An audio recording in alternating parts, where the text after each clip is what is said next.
Hello, welcome back to my YouTube channel. ഞങ്ങളിന്ന് തിരുനാവായ നാവാമുകുന്ദ ക്ഷേത്രത്തിലേക്കാണ് പോകുന്നത്. നിളാതീരത്ത് കുംഭമേള നടക്കുകയാണെന്ന് എല്ലാവർക്കും അറിയാമല്ലോ. ജാനുവരി 18 തൊട്ട് ഫെബ്രുവരി 3 വരെയാണ് കുംഭമേള നടക്കുന്നത്. ഞങ്ങൾ താമസിക്കുന്ന സ്ഥലത്തു നിന്ന് ഏകദേശം ഒരു 18 കിലോമീറ്ററോളം ഉണ്ട് തിരുനാവായയിലേക്ക്.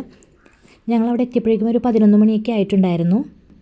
ഇതിൻ്റെ ഉദ്ഘാടനം ഇന്നാണെന്ന് അറിഞ്ഞിട്ടല്ല ഞങ്ങൾ പോയത്. അവിടെ ചെന്നപ്പോഴാണ് അപ്രതീക്ഷിതമായി അറിയുന്നത് ഇന്നാണ് ഉദ്ഘാടനം. നമ്മുടെ കേരള ഗവർണർ ശ്രീ രാജേന്ദ്ര വിശ്വനാഥ് അർലേക്കറാണ് ഉദ്ഘാടനം ചെയ്യുന്നതെന്നും.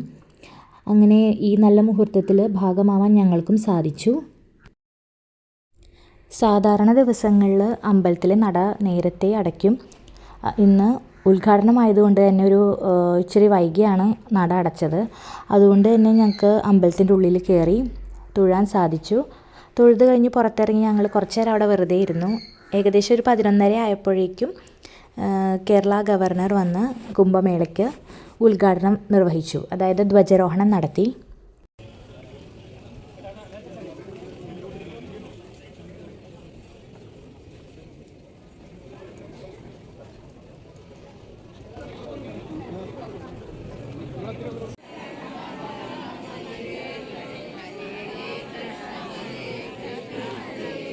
ഹരേ രാമ രാമ രാമ ഹരേ ഹരേ, ഹരേ കൃഷ്ണ കൃഷ്ണ ഹരേ രാമ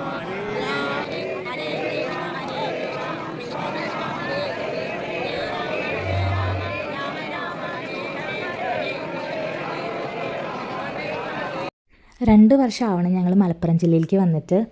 ആദ്യമായിട്ടാണ് ഞാൻ തിരുനാവായ ക്ഷേത്രത്തിൽ പോകുന്നത് തന്നെ. ഈ ഒരു സന്ദർഭത്തിൽ അവിടെ ചെന്ന് ഇതിൻ്റെ ഭാഗമാവാൻ കഴിഞ്ഞതിൽ വളരെയധികം സന്തോഷം തോന്നുന്നു. ഇവിടെ കാണുന്ന ഈ ഗ്രില്ലുണ്ടല്ലോ, അവിടെ ആയിട്ടാണ് ബലിതർപ്പണ ചടങ്ങുകളൊക്കെ നടക്കാറ്.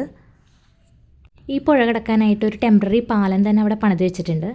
എന്നാൽ പിന്നെ ആ പാലത്തിൽ കൂടി ഒന്ന് അങ്ങോട്ടേക്ക് പോയാലോ എന്ന് കരുതി ഞങ്ങൾ പാലത്തിൻ്റെ അടുത്ത് ചെന്നപ്പോഴാണ് അറിഞ്ഞത് ഇന്ന് വൈകിട്ട് 5 മണിക്ക് ശേഷം മാത്രമേ പാലം തുറക്കുകയുള്ളൂ എന്ന്. അപ്പോൾ ശരി, നെക്സ്റ്റ് ടൈം കാണാമെന്ന് പറഞ്ഞ് ഞങ്ങൾ വീട്ടിലേക്ക് മടങ്ങി. വന്ന വഴിക്ക് ഒരു ഫ്രഷ് കരിമ്പിൻ ജ്യൂസും കുടിച്ച് ലീം ബേക്കറിയിലും കയറി. അതായത് ഇവിടുത്തെ കുക്കീസ് പിള്ളേർക്ക് ഭയങ്കര ഇഷ്ടമാണ്. കുക്കീസ് മാത്രമല്ല, കേക്ക് ഐറ്റംസ് അതുപോലെ തന്നെ ചിപ്സൊക്കെ ഉണ്ട്. പക്ഷേ ഇവിടുത്തെ കുക്കീസ് ഇത്തിരി സ്പെഷ്യലാണ്. അതുകൊണ്ട് തന്നെ അത് കുറച്ച് വാങ്ങിച്ചിട്ട് ഞങ്ങൾ വീട്ടിലേക്ക് മടങ്ങി. അപ്പോൾ ഇത്രയേ ഉള്ളൂ. See you next time.